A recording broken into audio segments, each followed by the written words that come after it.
Mesdames, Mademoiselles, Messieurs, je viens d'apprendre, comme vous, l'attaque terroriste perpétuée ici à Romans-sur-Isère. Cette attaque, elle a fait 2 victimes et 5 blessés. C'est un événement qu'on n'a jamais connu à Romans-sur-Isère. C'est un drame que je condamne très sévèrement.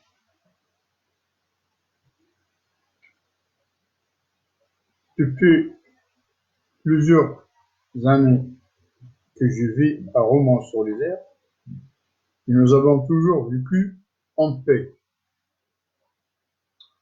Et je ne souhaite très sincèrement, je ne souhaite pas que notre ville, ou ailleurs d'ailleurs, elle devienne une base terroriste.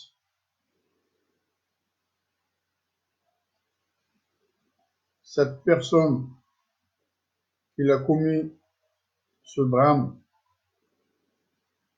elle est entre les mains de la police, mais ce qui me frappe et ce qui m'ennuie,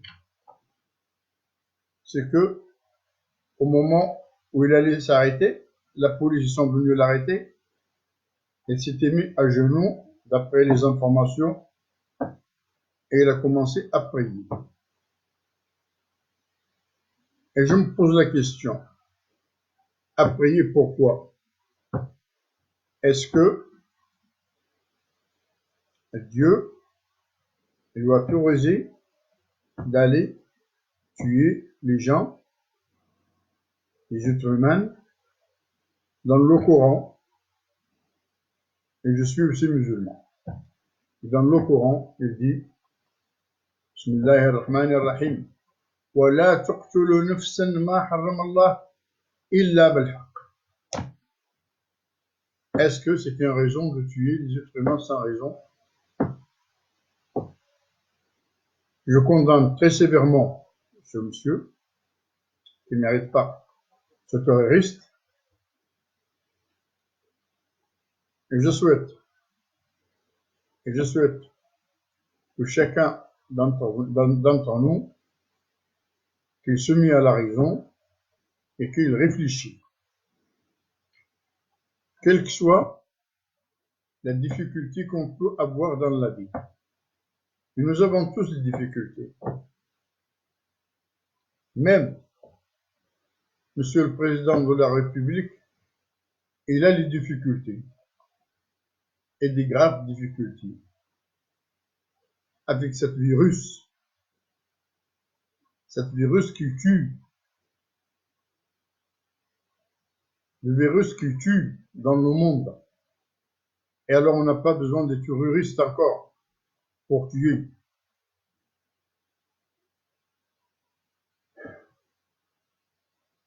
Je me pose la question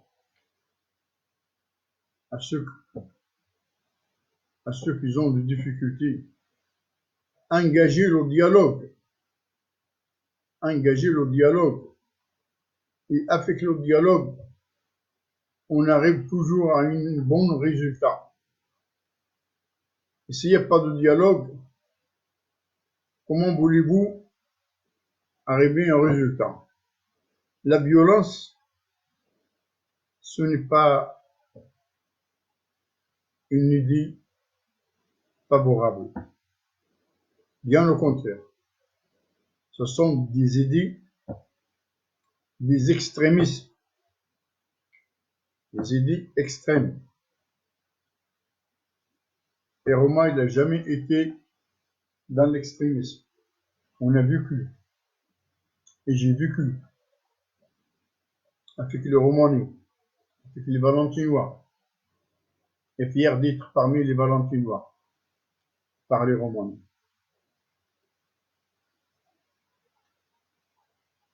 Cette personne, apparemment, c'est un Soudanais. Apparemment, il avait une carte de réfugié. Et alors la question elle se pose, est-ce qu'il a préféré tuer, d'aller en prison pour rester en France? En France, c'est un pays d'accueil, un pays d'asile. Et du moment qu'il était réfugié, il avait ses droits. Et voilà qu'il vient de perdre ses droits, il vient de perdre sa vie. Est-ce qu'il a trouvé des bonnes solutions? Bien sûr non.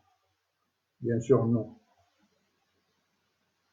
C'est pourquoi je condamne le geste criminel de cette personne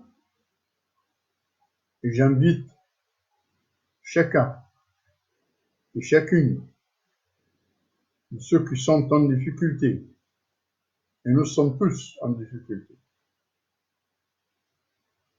au dialogue et à la raison. Celui qui n'a pas les difficultés financières, il a les difficultés morales. Mais nous avons tous les difficultés, je pourrais dire, une difficulté mondiale concernant ce malheur qui frappe le monde, cette saleté du virus. Je reviendrai sur le virus prochainement, mais c'est un virus bien fabriqué pour tuer. Et je n'ai pas dit aussi que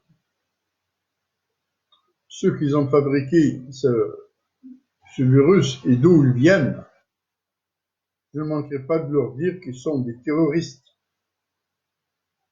Quels qu'ils soient, on le sait et on connaît maintenant les racines d'où ils viennent, cette saleté. Mais enfin, j'appelle à la sagesse et aux solidarités avec les malades, avec les familles qui ont perdu leur chair. Je leur présente toutes mes condoléances les plus sincères et je leur dis, nous sommes à Dieu et à lui nous retournons. Au revoir.